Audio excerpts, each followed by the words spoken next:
കടുവയുടെ ആക്രമണത്തിൽ ശ്രീ മരിച്ച സ്ഥലത്ത് ഇപ്പോൾ തൽക്കാലത്തേക്ക് സമാധാന അന്തരീക്ഷം ഉണ്ടായിരിക്കുന്നു. ജനങ്ങളുമായി നടത്തിയ ചർച്ച, ജനപ്രതിനിധികളുമായി നടത്തിയ ചർച്ചയ്ക്ക് ഒടുവിൽ മന്ത്രി ഒ ആർ കേളു തന്നെ ഉണ്ടായ ധാരണയെക്കുറിച്ച് പറയുകയായിരുന്നു.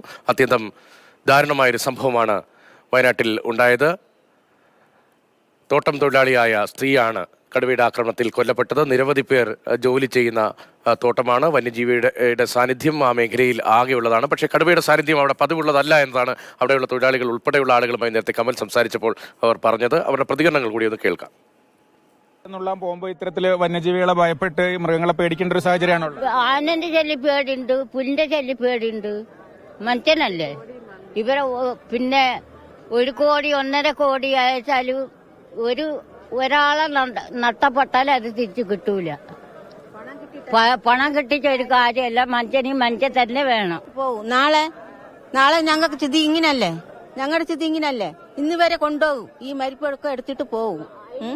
അതിനൊരു തീരുമാനം, പുലിനെ കൊല്ലണം. ഞങ്ങൾക്ക് പറയാനുള്ളത് അതേ ഉള്ളൂ, ഈ പുലിനെ പിടിച്ചിട്ട് കൊല്ലണം. തണ്ടർബോൾട്ട് എന്തായിരുന്നു അവിടുത്തെ ഒരു സ്ഥിതി? നിങ്ങൾ പോകുമ്പോ അവിടെ ആരും ഇല്ലായിരുന്നു സ്റ്റേഷനിൽ. അതല്ല, ഈ സ്ഥലത്ത് നിങ്ങളല്ലേ പോയത്? അതെ.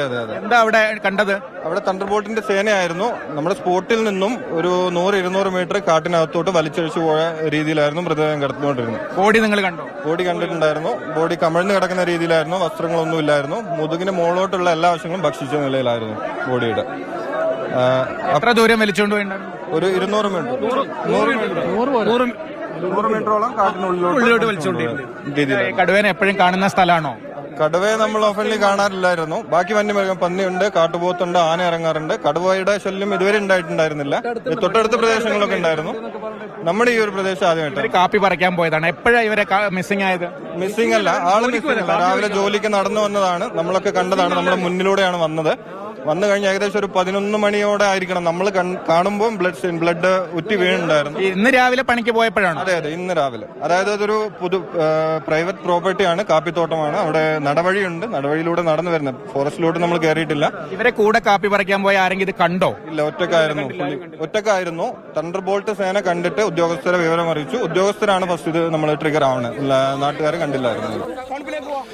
മാവോയിസ്റ്റ് സാന്നിധ്യ മേഖല എന്ന നിലയിലാണ് തണ്ടർബോൾട്ടിന്റെ പതിവ് പരിശോധനകൾ ആ വനമേഖലയിൽ ഉണ്ടായിരുന്നത്. വനത്തോട് ചേർന്നുള്ള പ്രദേശത്തെ കാപ്പിത്തോട്ടമാണ്. ആ തോട്ടത്തിൽ വെച്ചാണ് കടുവയുടെ ആക്രമണം ഉണ്ടായത്. അവിടെ നിന്ന് 100-150 മീറ്റർ ദൂരമെങ്കിലും വലിച്ചിഴച്ച് കൊണ്ടുപോയി എന്നതാണ് ദൃക്സാക്ഷികൾ, പിന്നീട് ആ മൃതദേഹം കണ്ടെത്തിയ ആളുകൾ ഉൾപ്പെടെ പറയുന്നത്. തണ്ടർബോൾട്ടിന്റെ പരിശോധനയിലാണ് കണ്ടെത്തിയത്. പോലീസിനെയും നാട്ടുകാരെയും വിവരം അറിയിച്ചു. പിന്നീടാണ് മൃതദേഹം പുറത്തേക്ക് കൊണ്ടുവന്നത്. അതിനുശേഷമാണ് അവിടെ വലിയ പ്രതിഷേധവും ഒക്കെ രൂപപ്പെട്ടത്. കമലാണ് വിവരങ്ങളുമായി പഞ്ചാരക്കൊല്ലിയിൽ തുടരുന്നത്. കമൽ, അത്യന്തം ദാരുണമായൊരു സംഭവമാണ്.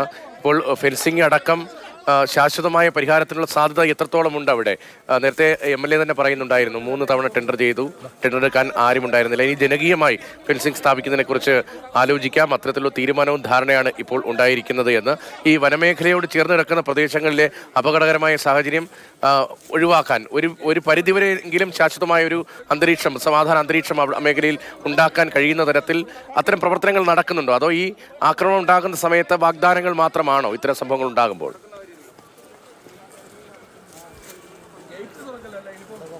രതീഷ്, പലപ്പോഴും മന്ത്രി പറഞ്ഞതുപോലെ സർക്കാർ ഫണ്ട് വെക്കുന്നുണ്ട്, MLA ഫണ്ട് അടക്കം വെക്കുന്നുണ്ട്. പക്ഷേ പലപ്പോഴും ഇത് പ്രാവർത്തികമാകുന്നില്ല എന്നുള്ളതാണ്. നമ്മുടെ അജീഷ് കൊല്ലപ്പെട്ട പടമലയ്ക്ക് സമീപം കുറുവദ്വീപിന് മറുകരയിൽ കിലോമീറ്ററുകൾ നീളത്തിൽ ഫെൻസിങ്ങിന് കിഫ്ബിയിൽ നിന്നടക്കം കോടിക്കണക്കിന് രൂപയ്ക്ക് ടെൻഡർ ചെയ്ത് വർക്ക് നൽകിയതാണ്. പക്ഷേ അത് ഇപ്പോഴും പൂർത്തിയായിട്ടില്ല. കോൺട്രാക്ടർ വിദേശത്ത് പോയി എന്ന് പറയുന്നത്. അങ്ങനെ പല കാരണങ്ങൾ കൊണ്ട് ഇത് ഒരു യാഥാർത്ഥ്യത്തിലേക്ക് എത്താത്ത അവസ്ഥയുണ്ട്. സർക്കാർ അനുവദിക്കുന്ന ഫണ്ട് പോലും ഈ ഒരു പ്രവൃത്തി പൂർത്തിയാക്കാൻ പറ്റാത്ത സാഹചര്യമുണ്ട്.